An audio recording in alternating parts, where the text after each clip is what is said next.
Lesson 25 Adding User Authentication to Confetti Cuisine. My contacts at Confetti Cuisine are delighted with the progress on the application. They've already started to add new course offerings, manage new subscribers, and spread the word about creating new user accounts. I warned them that although user accounts can be created, the application isn't ready to handle users securely. The client and I agree that data encryption and proper user authentication are the way forward. So for my next improvements to the application, I'm going to add a couple of packages that use passport.js to assist in setting up a secure user login process. I'll also add flash messaging so that the user can tell after redirect or page render whether their last operation was successful. Then I'll add some additional validation with the help of the Express Validator middleware package. For this capstone exercise, I'll need to do the following. Add sessions and cookies between page requests, add a custom middleware for validations and setting up local variables in the views, creating a login form, add passport authentication and encryption for the user model, add a visual indicator to show which user is logged in. Working off the code I wrote in the last capstone exercise 21, I currently have 3 models implemented with crude actions for each. To move forward with the improvements to Confetti Cuisine application, I need to install a few more packages. The Express Session, Cookie Parser, Connect Flash, Express Validator, Passport, and Passport Local Mongoose. Creating a login form. I want this form to contain 2 straightforward inputs, email and password. I'll create a new login.ejs view in the users folder and add the code in the following listing. This form will submit a post request to the user's /login route. The inputs of this form will handle the user's email and password.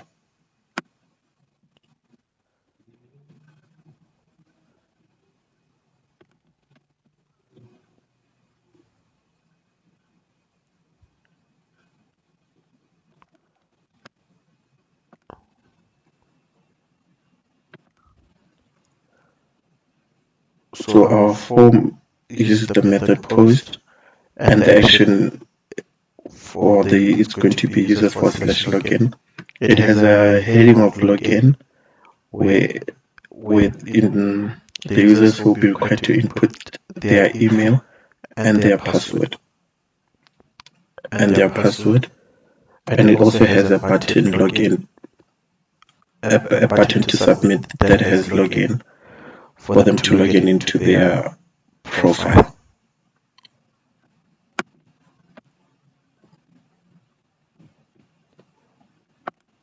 Before this form can work or be viewed, I'll add the login routes in actions.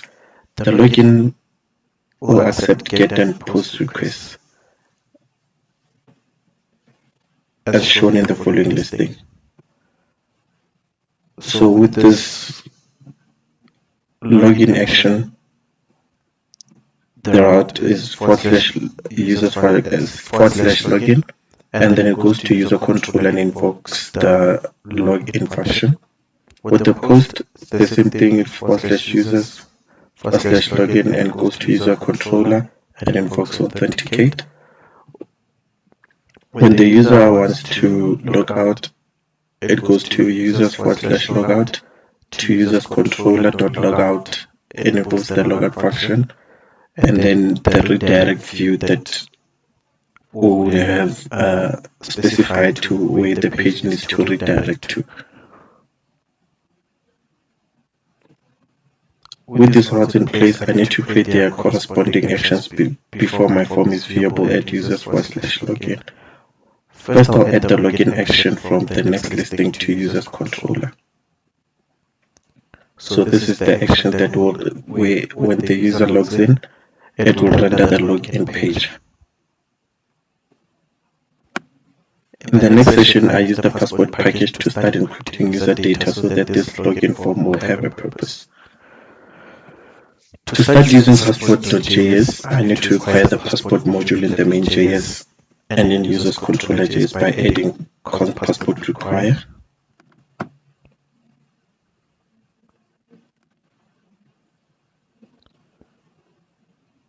Here we have required passport,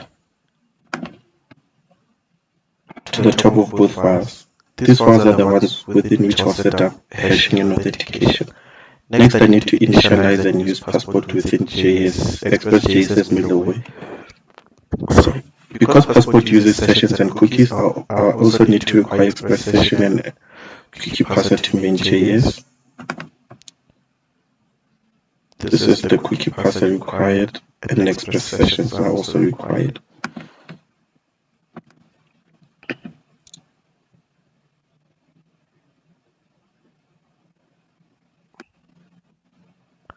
I set up the default login strategy provided through the local passport local mongoose module that I'll soon add to the user model to enable authentication for users with passport. The last two lines allow passport to compact, encrypt, and decrypt user data as it's sent between the server client. So this is our login strategy. Here we instruct passport to use sessions, and then here we initialize passport. So you configure Express.js to initialize and use passport.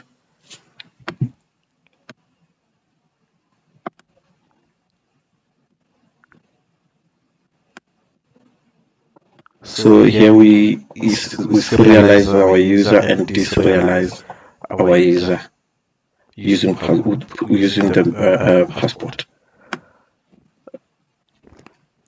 With this configuration set up, I can move to the user model in user.js to add passport local mongoose. I need to require passport local mongoose in my user model by adding const passport local mongoose require passport local mongoose to the top of user.js. In this file, I test the module as a plugin to user schema.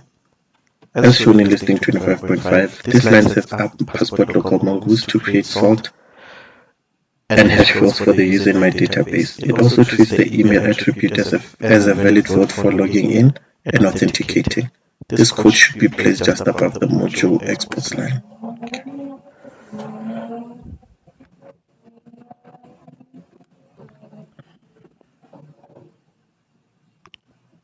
So here we plug in the passport local mongoose to our user schema, and with our username field, we use email as an authenticator.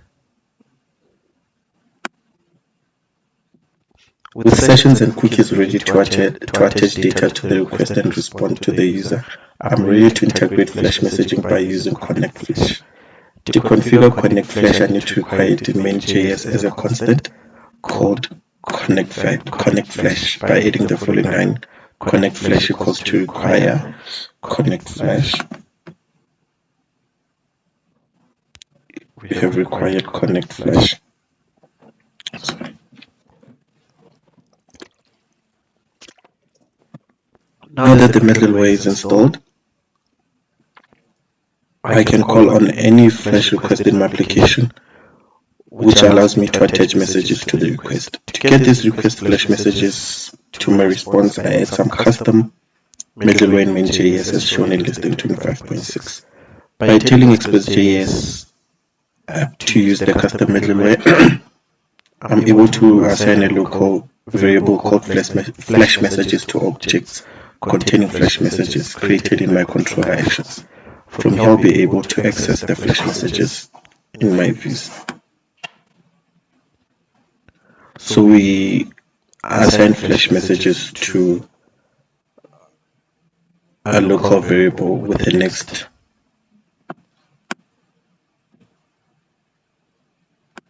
Because I want Flash messages to appear on every page, I'll add some code to my layout.js file to look for Flash messages and display them if they exist.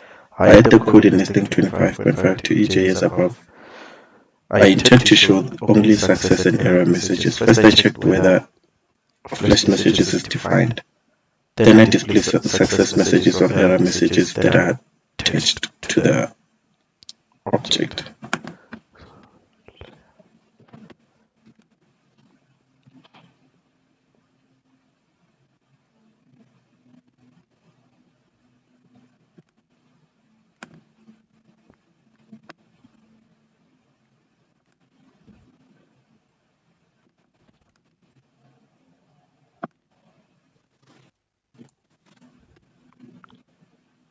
So our flash messages, our default class flash messages. So it checks if there's a flash message. If there's a flash message, it will flash a success. If not, it will flash error. So this is how our flash messages would be working. Finally, I test this newly added code by modifying my user's create action to use passport and flash messaging by adding the code in listing to 25.8 to use controller.js. The create action uses the register method provided by passport.js to create a new user account. The result is a user document in my database with a hashed password and salt. If the user saves successfully, I add a success flash message to be displayed in the index view. Otherwise, I show an error message on the user creation page.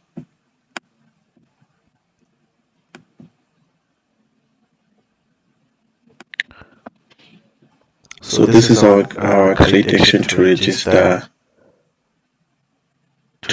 new users, and then we let new user equals to new user get user params request body, which is our email and password. So it's basically the user information. User.register new user request body password, and then if there is a user, it will flash a success. The user's full name's account has been created successfully, and then it will redirect to /users after it has been successful in creating the new user. If not, it will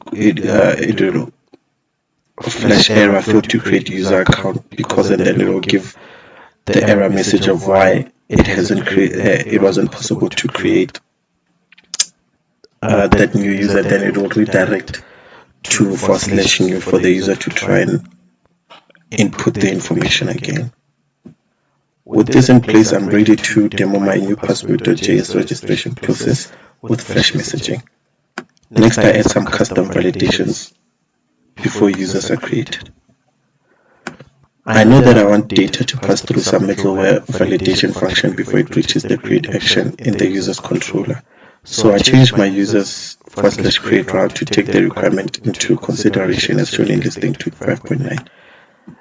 This validate action lives in user's controller and runs before the create action, which ensures that my custom validation middleware filters bad data before it gets a chance to reach the user model. So with this validation, the action it will be /create, and then when the user inputs their data, it will validate the data that the user has inputted, which is found in user controller.validate. If the validation is a success, it will go to user's controller.create, where it will create that user, and then user controller.redirect, it will redirect to the specified page that needs to be redirected after the user has been created.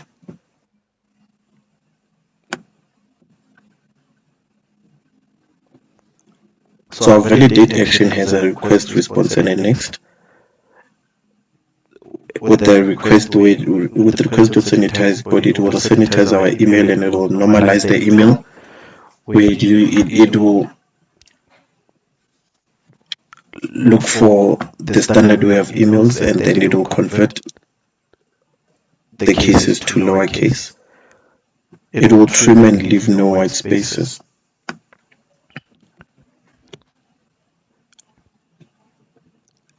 With the request.check, it will check the email if it matches. If it doesn't, it will say email is invalid. It will also check the zip code, and if the zip code matches our validations, if not, it will say zip code is invalid and it's not empty. It's an integer and its length it has a length of minimum 5 and maximum of 5.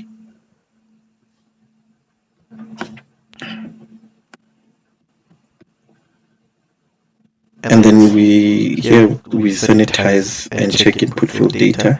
With request.check, it will check the password. And then if no password is, so the password cannot be empty. So if a user doesn't punch in the password, it will give an error. Password cannot be empty. And then request get validation data. So here we get the results from our validation. And then if there's an error, it will provide an error. Request.skip equals to true. So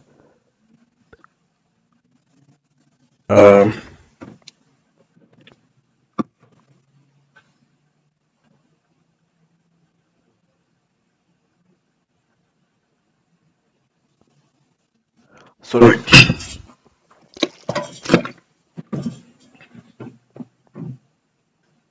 So with request.skip equals to true, it will skip if there's any error, and it will not create any new users. And then it will redirect to /user. Redirect to users /new. The application is ready to validate data for user creation. The last step is connecting my login form to an authentication action I set up earlier.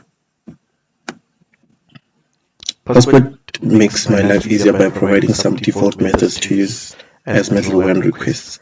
When I add Passport local mongoose, my user model inherited even more useful methods than Passport offered alone. Because the Passport local mongoose module was added as a plugin on the user model, a lot of the authentication setup was taken care of behind the scenes. The register method is one of the most powerful and intuitive methods provided by Passport. To use it, I need to call passport.register and pass the login strategy that I plan to use, because I'm using the default local strategy, and I can create my authenticate action in user's controller to use Passport.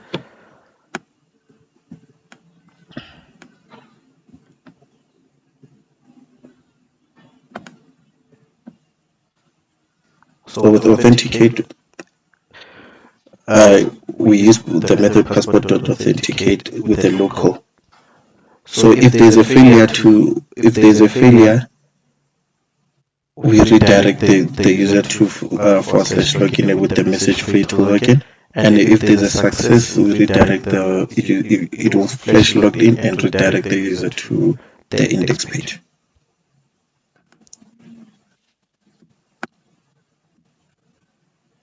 I've already gotten the login process working. Now I'd like to add some visual indications that a user is logged in.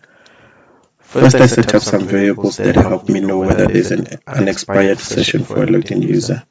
To do so, I add the code listing in 25.12 to my custom middleware, where I added the flash message local variable in main.js. With this middleware function, I have access to logged in to determine whether an account is logged in via the client from which the request we sent. Is authenticated tells me whether there is an active session for a user. Current user is set up to the user who's logged in, if that user exists. So with the is authenticated here, we set up the logged in variable to reflect passport login status to see if the user is logged in or not. And then with request user, we set up the current user variable to reflect a logged in user.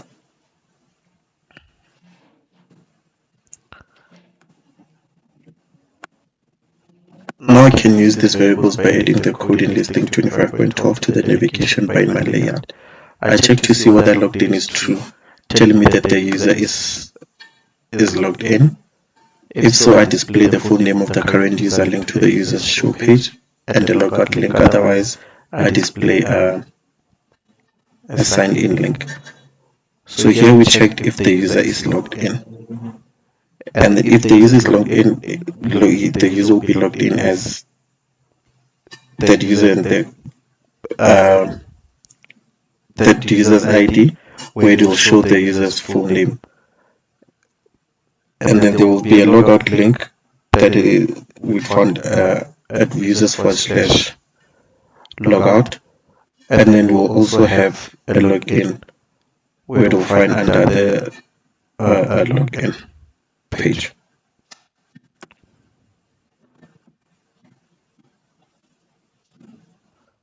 Finally, with my users/logout route already in place, I need to add the logout action to my users controller. As shown in 25.4, the action uses the logout method on the incoming request. This method provided by Passport clears the active user session. When I redirect to the home page, no current user exists and the existing user is successfully logged out. Then I call the next middleware function to display the home page. So with the logout, there's a request, response, and a next. When we request the logout, when the user is logged out, it will flash. When the logout is a success, it will flash you have been logged out and redirect to the home page. With this last piece working, I can tell my contacts at ConvertiQuizin to advertise user accounts. When they log in successfully, the screen will look like Figure 24.1, and I'm confident that the registration and login process is safer, more reliable, and more intuitive than it was before. In this capstone exercise, I improved the ConvertiQuizin application by adding a few packages to make incoming data secure and more transparent to the user. With sessions and cookies installed, I'm able to use packages like Passport and Connect Flash to share information between the server and clients about user interaction with the ConvertiQuizin application. I added encryption to user passwords and 2 new user attributes set up by Passport Local Mongoose plugin on the user model. With stricter validations, my custom validate action serves as middleware to filter unwanted data and make sure form data meets my schema requirements. Last, my authentication in place, Passport offers a way to track which users are logged into my application, allowing me to cater specific content to register users who are actively involved. In the next unit, I'll add a few features to search content within my application, and in doing so, build an API on the server. So this is the ConvertiQuizin where there's a login, where the login it authenticates the email and the password. So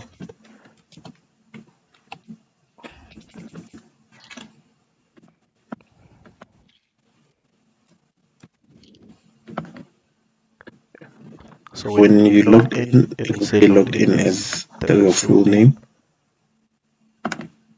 And then when you click on that link, it will take you to your information, name, email, the zip code, and your password.